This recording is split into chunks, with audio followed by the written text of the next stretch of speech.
El énfasis en el diseño y visualización de datos, yo creo que está en comprender que todos estos elementos de representación finalmente lo que buscan es entregar o es convertir estos datos, ¿no es cierto?, en nuestra lógica clásica de los pasos de los datos a convertirlos en información, de información a conocimiento y conocimiento a sabiduría. En el fondo lo que debemos permitir a través de la visualización de datos es poder que efectivamente esos datos inconexos, esos datos que por sí solos no nos sirven para tomar ninguna decisión o para hacer nada, al momento de representarlos gráficamente, sí nos puedan permitir tomar decisiones, armar relaciones.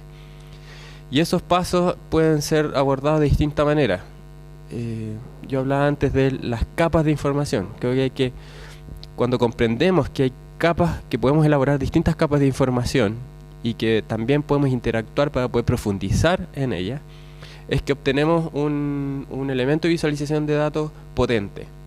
Cuando partimos, hoy en día, la visualización de datos básicamente tiene dos áreas, y no sé si podríamos decir que partió el boom a partir de la búsqueda estética de estos elementos de representación, ¿sí?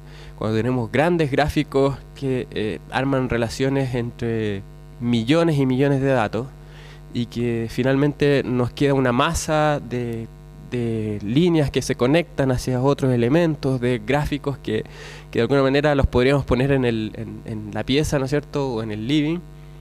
Esa es una primera capa, esa capa visual, esa capa que finalmente entrega un panorama, un escenario completo. Aquí están todas las relaciones. Eso es lo primero que tiene que entregar, las relaciones de los datos, ¿sí? El poder ver magnitudes, el poder ver conexiones, el poder ver jerarquías quizás, ¿sí?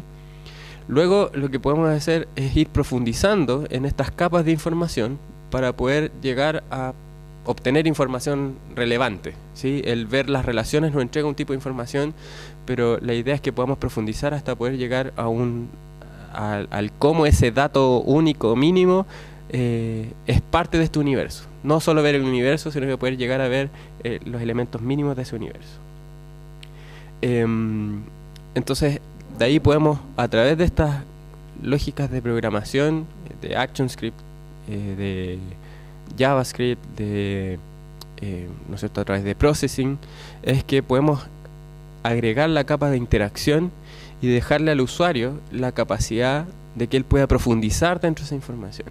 Entonces pasamos de la capa inicial y vamos adentrándonos, ¿no es cierto?, a poder recibir otros elementos, a poder ver, enfocarnos en uno de ellos, después dentro de ese foco reenfocar en otros elementos. Entonces el énfasis debe ser entender esta lógica de capas de información y cómo se las entregamos al usuario para que él pueda, dentro de la lógica de la interacción, ¿no es cierto?, y de la interfaz de usuario, él tener el control de aquello que desea profundizar, aquello que desea ver más o mejor o menos, ¿no es cierto? Si desea ver el planteamiento universo completo o los elementos mínimos de ese universo.